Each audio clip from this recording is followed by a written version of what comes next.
They turned you down? I don't think robots can actually become U.S. citizens. I don't know, I just don't think it's ever come up. Dear Tim and Moby, how does the U.S. Congress pass laws? From Mo. It's a long process. Every law in America starts out the same way, though, as an idea. Lots of these ideas come from senators and representatives in Congress, but some of them start with regular people who have no connection to politics.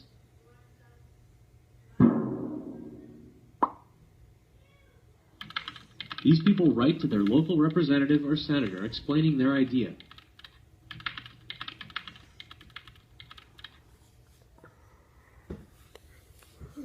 The congressperson will then decide if the idea is a good one or a bad one. If the congressperson doesn't like the idea, it could end right there.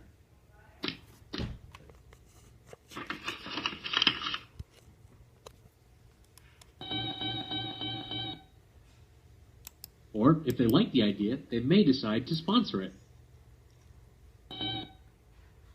That just means that they'll introduce the idea in Congress as a bill and speak out in favor of it.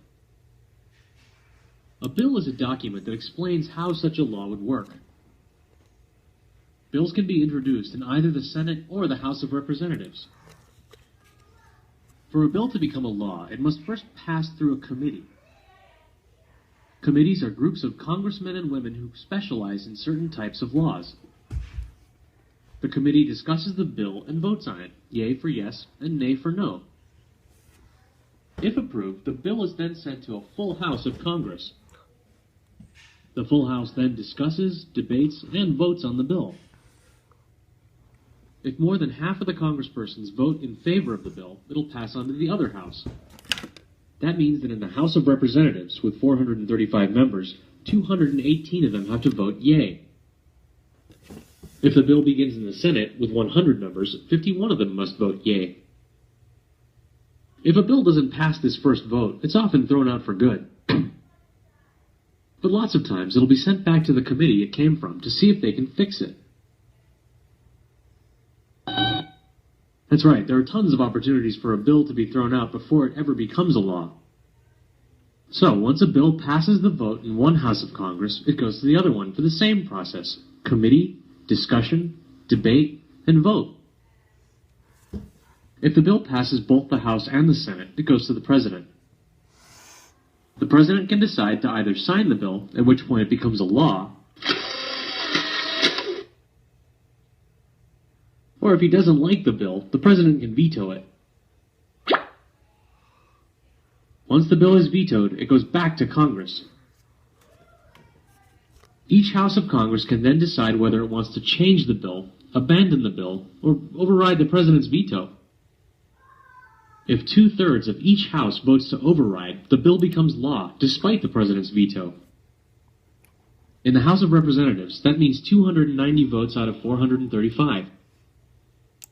In the Senate, it's 67 out of 100. It's a tough vote to get.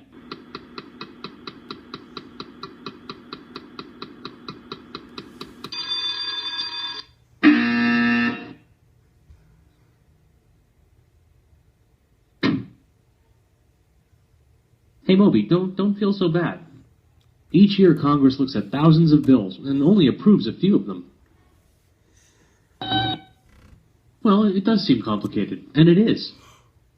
But that's the whole point. We don't want laws passed whenever someone feels like it. That would be dangerous. The process by which a bill becomes a law is long and involved to ensure that the laws are only made after they've been carefully considered, and when a lot of people think it's the right thing to do.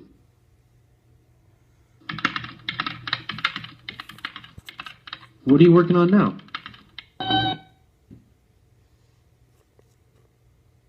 I really have to remember to stop encouraging you.